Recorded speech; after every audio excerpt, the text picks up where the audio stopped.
Do you remember the day that the egg became bad for you? I know I do. Did something happen to the egg?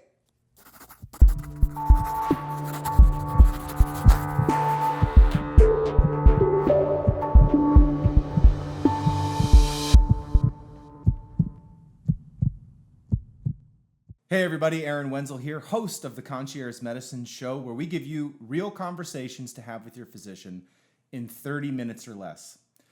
This is episode 5, and it's going to be one of my very favorite topics in all of health, and that is nutrition. Listen, we all know how much noise there is around this topic. There is no shortage of experts and opinions around what is good, what is bad, and frankly, what you should and should not be doing.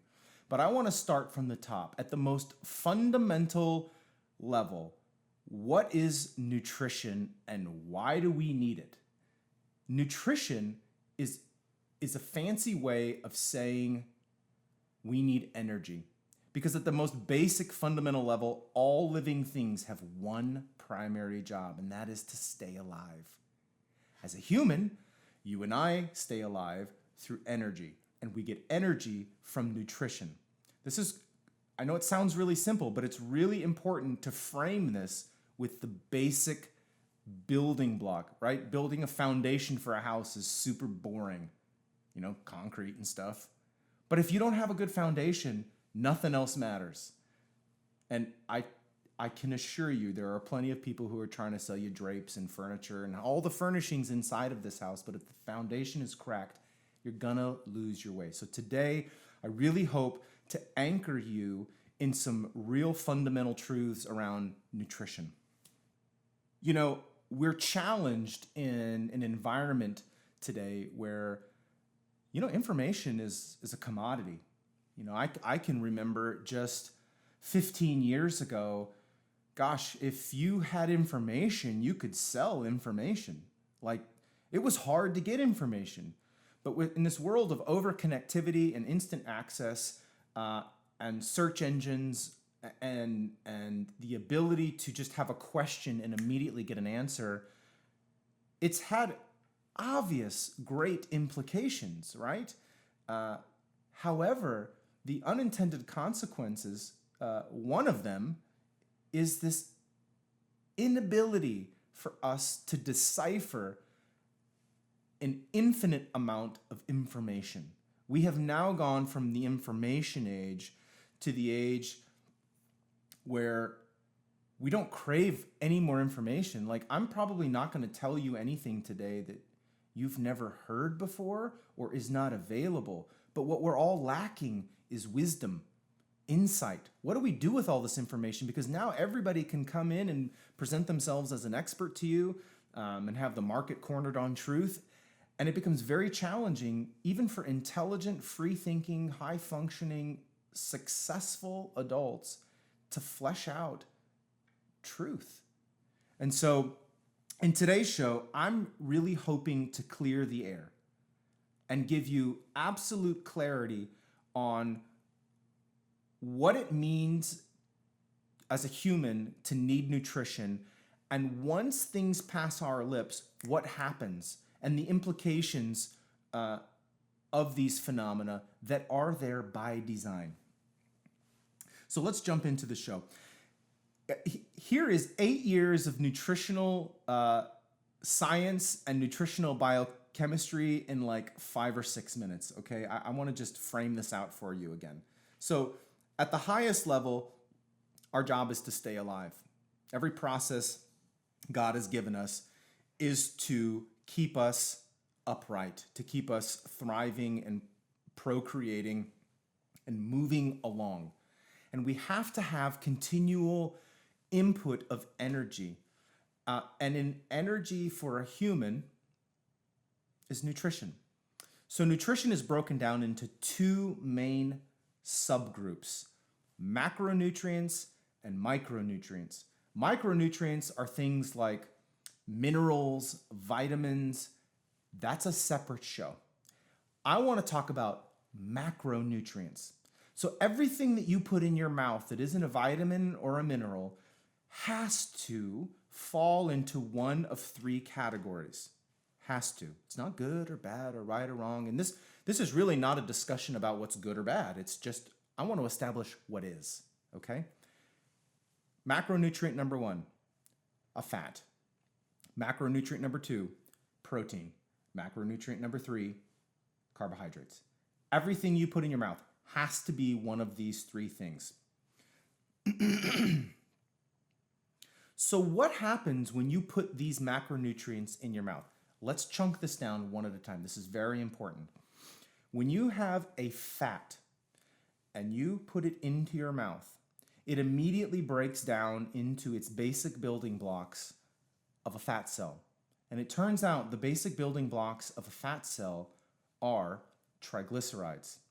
Triglycerides, whether it's an avocado, the fat from the avocado triglyceride, or the fat from a steak, it immediately gets broken down into its basic building blocks, triglycerides. There's no prejudice. It breaks it down immediately into what it is at its basic level. Triglycerides in our bloodstream then are awaiting a signal. If the signal is present, that triglyceride will be driven back into its storage form, fat. Remember, it starts as fat, gets broken down as a triglyceride. The body then, under signaling, will tell that triglyceride where to go. If the signal is there to go to fat, to store it, it will go. If there's no signal, that triglyceride can be utilized as energy in the form of a ketone. This is really interesting. So you should be asking, what's the signal? Turns out the signal is insulin. We're going to have a lot of discussion around insulin in this show and in future shows. This is a very critical point and a recurring theme. The longer you hang out with me and listen to things I have to say, you'll find that insulin is a major player. And it turns out if insulin is present in your bloodstream, when you eat fat broken down into triglyceride, it will immediately get stored again into your fat cells. Let's move on to protein, the second macronutrient. When you eat protein, it is immediately broken down into its basic building blocks, which are called amino acids. This isn't probably super profound for most of you. I'm pretty sure we all went over this in middle school science, but it's important to revisit, to establish normal, that foundation. So amino acids, they too go in one of two pathways, either utilized immediately for muscle repair or lean muscle growth, which is where it goes most of the time. But there are some situations, specifically in states of starvation or in extreme levels of amino acids, those can be funneled into a process to make sugar. I don't want to confuse you, but again, protein in, amino acids, either used as lean muscle growth or tissue repair, or in two major extreme circumstances, starvation being one and excessive amounts of amino acids the other. Those excess amino acids can go down a path to make sugar. That path is called the Krebs cycle for those fellow nerds out there. And if you remember from high school biology, the Krebs cycle, it's this huge, crazy process that amino acids go in, sugar comes out. That's the end net thing to remember from that. The process is not important. The third macronutrient, so if it's not a fat and it's not a protein, it has to be a carbohydrate. Carbohydrates go into your mouth. As soon as it hits your lips, it immediately gets broken down into its basic building blocks. And it turns out the basic, fundamental core backbone of every carbohydrate on the planet is sugar. To be sugar is to be a carbohydrate. To be a carbohydrate is to be sugar. This is really, really important.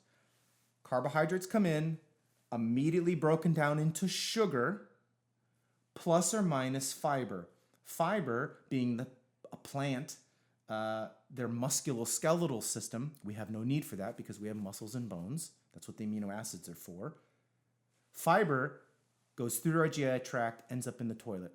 We don't absorb fiber because we don't use it, which means all carbohydrates that you eat that are not fiber are sugar. This is very interesting because when sugar comes in, sugar immediately goes into the bloodstream, raises our blood sugar, and remember, our primary goal as a human being is to stay alive, and we need to do that by taking energy from nutrition. So by design, we crave the simplest, most readily available, easiest to use form of energy that we can possibly get. And it turns out that's sugar. Not only is it readily available through what we eat, and not only is it readily available as soon as it's in the bloodstream in the form of energy, we quickly meet our needs for sugar, and all of it can be stored for later super simply. One step, it gets converted and stored. And what do you think stored sugar gets converted into? Fat. Very, very important, but it's by design. We are designed to survive famines, only the famine never comes. This is critically, critically important. And so you might say, well, how is it stored as fat? How does sugar get converted into fat? Do you remember when fat gets broken down to triglycerides and is waiting for a signal or not? If there's no signal, it gets burned as energy in the form of a ketone. But if a signal is there, it gets driven back into fat. That signal for fat, remember? It was insulin. Guess what the signal is for extra sugar to be converted into fat? It's the same thing, insulin. Insulin is the hormone God gave us. It's released from the pancreas in the setting of elevated blood sugar. This is critically, critically important at the most fundamental level for you to actually understand this with total clarity. When we eat things that raise our blood sugar, it triggers an insulin response. When insulin is present, it takes 2 of the 3 forms of macronutrients that we can consume, and it makes fat. Did you catch that? We've got 3 options for nutrition. 2 of the 3 get converted to fat in the presence of insulin, and insulin only shows up when our blood sugar is elevated. This is really, really important because when we really step back from this, we would then say, well, why would we eat things that raise our blood sugar? That's a good question. Of the 3 macronutrients, which one raises your blood sugar? Of course, the one that is sugar. I'm not demonizing carbohydrates, and I'm not demonizing sugar for that matter. What I am demonizing is insulin. If insulin is present, you are not only not burning fat, you're making fat. The only way to not make fat, and it turns out, and we'll get into this in future discussions, the only way to actually burn fat is to eliminate insulin out of your bloodstream. We'll get into this a little bit later. When we look at a fat cell, whether it's from a piece of meat, or let's look at a human being, for example, because you're a human and I'm a human, and I understand humans best. When we look at the way that we are designed, we need to ask a question: when would we ever, by design, store energy? When would we make fat? When would that be advantageous? I've alluded to it. When we look at 10,000 years or so of documented human history, we know that up until recently, there were phenomena that took place called famines, where you didn't have access to abundance of food. You actually went through long seasons where there was insufficient amount of nutrition. And it was advantageous to reach into our biochemical energy stores to pull energy to feed our body to stay alive. Remember our primary goal? Stay alive. And what fuels this ability to stay alive during long seasons of famine is our incredible adaptive, on purpose, designed ability to take every ounce of excess and immediately store it. Right? Doesn't that make sense? So if we know that extra sugar gets converted into fat from our friend insulin, he's not our friend, I'm just being facetious, then we must ask, and we know that low sugar is not good either because we need sugar in our bloodstream. The question we should be asking, well, what's a normal amount of sugar? In a non-diabetic adult, if we were to take all of the blood out of your system, there are 5 liters of blood in your whole body. Not as much as you thought, probably. If we were to take that blood and pull out every bit of sugar that makes a normal non-diabetic sugar, we would have 5 teaspoons of sugar. 5. That's it. That's not as much as you thought. 1 banana has 5 teaspoons of sugar, just for context. 1 bowl of instant oatmeal, 5 teaspoons of sugar. You see where I'm going? 1 Coca-Cola, 9 teaspoons of sugar. We don't need a lot. We need sugar. And the world of nutrition over the last 35 years will tell you, we gotta have sugar, we gotta have sugar. The brain wants sugar. Yeah, kinda, but careful. Half-truths can get you in real trouble. So in a normal situation, we have 5 teaspoons of sugar in a non-diabetic situation. But as soon as we get above 5 teaspoons of sugar, we are storing that because your body not only doesn't want you to have diabetes, which, by the way, is 7 teaspoons of sugar. Tight window. Body doesn't want diabetes, wants you to stay alive during famine. You have 2 huge biological drivers to keep you alive and disease-free. So every ounce of sugar above 5 teaspoons gets driven into long-term storage. 5 teaspoons of sugar correlated to a blood count number is 100. So if you've ever checked your blood sugar and it's like 85, 90, 100, 170, 200, that's what that number is. 100 is equivalent to 5 teaspoons of sugar. I've saved you all the math. I've done all the math for you. So here we are in a situation where we need some sugar to be functional as a human, but every bit above 5 teaspoons of sugar gets converted to fat so that we don't get diabetes and so that we don't die in a famine. This is really, really important because the way that fat is made above 100 is insulin shows up. As soon as you exceed 5 teaspoons of sugar or 100 on your blood test, insulin shows up, you immediately begin to make fat and block the fat burning process. You are prepping for the famine. Well, what would happen in a scenario where your blood sugar never gets below 100? Yeah, you're never burning fat. Ever. Matter of fact, you're not only not ever burning it, because insulin's always present, you're always making it. This is why the average American adult will put on 5 to 7 pounds of fat every year, regardless of what they try or don't try. It's because more often than not, on a calendar year, their blood sugar is above 100, which means behind the scenes, your body's slowly packing on the fat cells. It's a problem.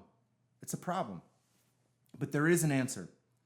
So one more concept before we dive into the questions that I really want you to start having with your physician, and that is this concept of, do calories matter and are all calories created equal? I mean, clearly at this point, you can see that calories cannot be equal. In other words, they cannot cause the exact same processes.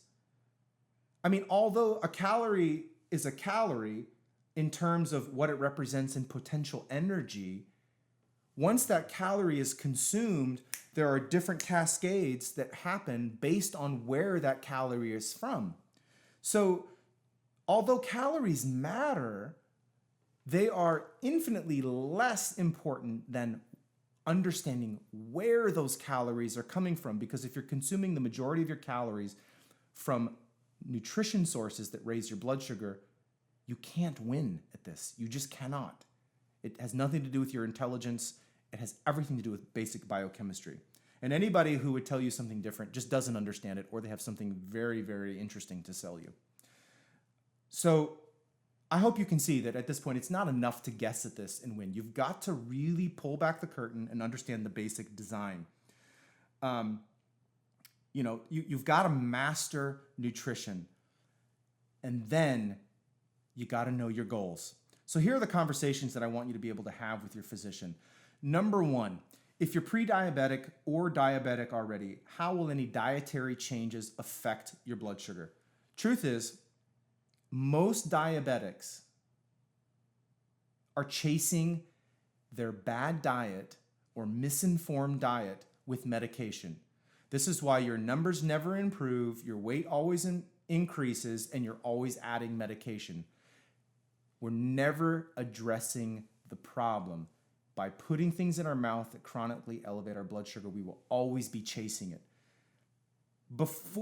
This is really, really important. If you're pre-diabetic or diabetic and you're thinking about making radical diet changes that lower your blood sugar, which can be done, you absolutely have to talk with your physician about the medications you're on. Many of the oral hypoglycemic diabetic medications can profoundly drop your blood sugar even when you're eating a high carbohydrate diet. If you make drastic changes in your diet, you can potentially put yourself at risk for low blood sugar episodes. So before you make any radical changes in your diet, please consult with your physician about maybe putting some medicines aside as you really try to push your diet to get the gains and the improvements that you're really looking for and that you honestly deserve. The second question is that as you lose body fat, are you going to have to make changes to your medication? And the answer is absolutely yes. Every one of my private patients reduces, many completely, off of medication. I mean, when you start fixing your diet and you're not chasing things, all of a sudden you start getting the benefits. You start burning fat, your cholesterol starts dropping, your thyroid function improves, your mobility improves, your inflammation, your depression, your chronic pain, it all improves. Your high blood pressure, you're going to need, as you make dietary changes and really start to improve your health, you're gonna need to start really having somebody monitor these medications as you get healthier. Please do not do this on your own. The last concept is this idea, if you've got a pretty profound disease already, namely hypertension, congestive heart failure, renal disease, there are certain diets that can be challenging, specifically in the area of fluid intake, salt intake. There are medications if you have kidney disease that can be a little bit challenging.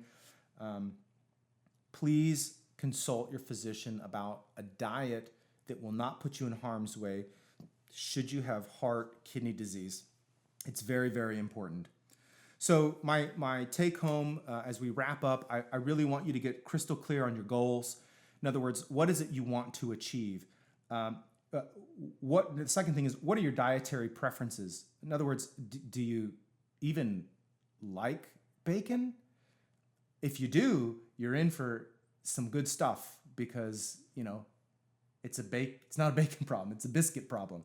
The challenge is if you don't like bacon, then it doesn't do any good. You got to know where you're trying to go. You got to be real and honest with what your palate, what you desire to eat. And do you have any special considerations as you're going through this journey? Listen, I really hope that this has brought value to you. I hope it's stimulated some really interesting thoughts for you. I hope it's challenged you on some things that maybe you've been led to believe that were inaccurate. I hope that maybe even in the case where you've kind of known this but needed some affirmation, I hope I can be that for you. We love for you to get involved. Please leave any comments. Let us know what you think, what you'd like to hear more of. If there are topics you'd like me to elaborate on. It really brings me a lot of joy to see you guys engaging and enjoying the content. Please, if you haven't subscribed to our show, it would mean the world to me. and leave a review. Always like to see those. Until we meet again, take care.